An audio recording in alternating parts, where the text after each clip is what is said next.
Tinatry ko itong rowing, pero hindi ko alam kung paano. Hindi ko alam kung freeline lang ba o pati legs ko dapat gumagano.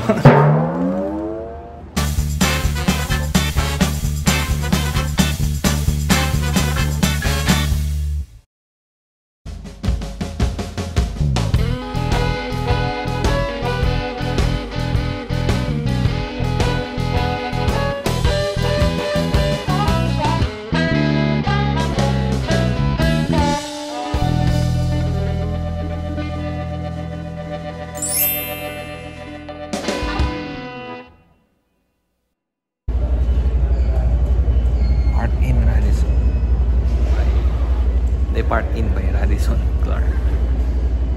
Waiting lang ko na maaga masyado kung dumating dito sa hotel. Nandito ko sa lobby nila.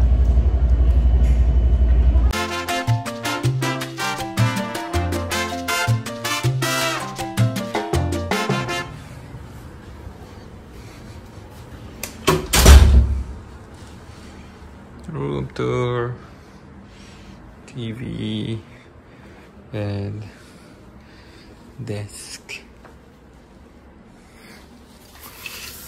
Yung view, yung pool.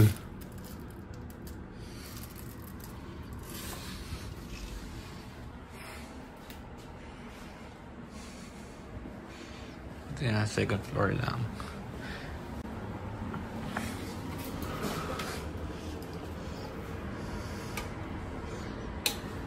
Maliit lang yung ano niya. Room. Shower area.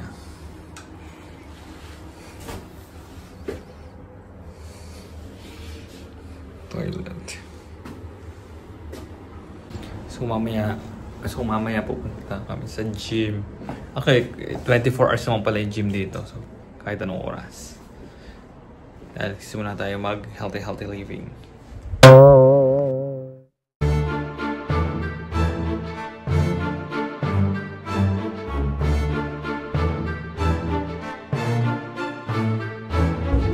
Video pala. Ako sa place yun pang kantong oras. Pati gym. So, good morning mga gala. Mag-gym kami dito 24 hours naman. Sinimulan na namin ang gym era namin. Yun, bukas pa rin.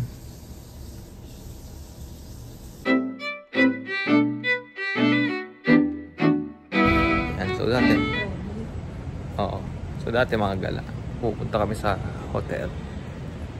Puro pupunta namin itong swimming pool. Ngayon, kasama na sa pupunta namin dahil complimentary naman is yung gym nila. Dahil accessible sa kami mag fitness. Anytime fitness. Tara. Tap mo lang yung ano, yung e-card.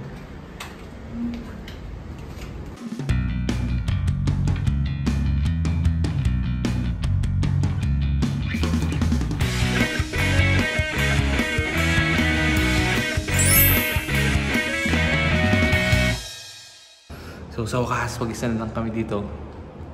Solo gym.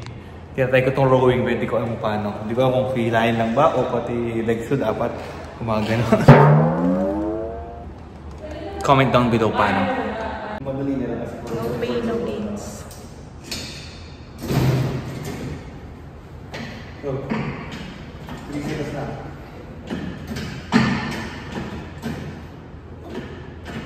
Yung paa mo. Isa-isa. Okay.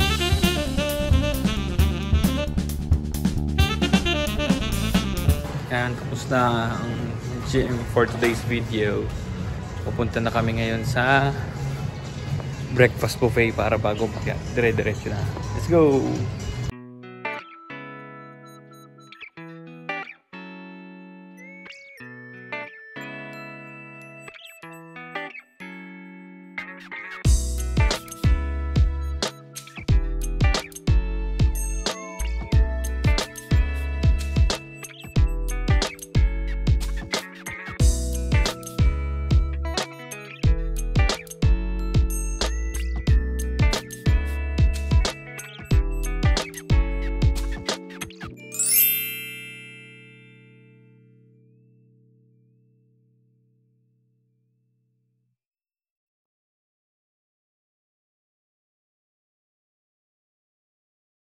So guys, breakfast ko buffet dito sa Use. Legit kasi meron dito bacon. Saka meron may bonus pa, dried nugget. Uwi na. Dahil maglalaro pa kami ng pickleball tapos tennis, di ba? Nag-gym na kami ng umaga, pickleball and tennis pa.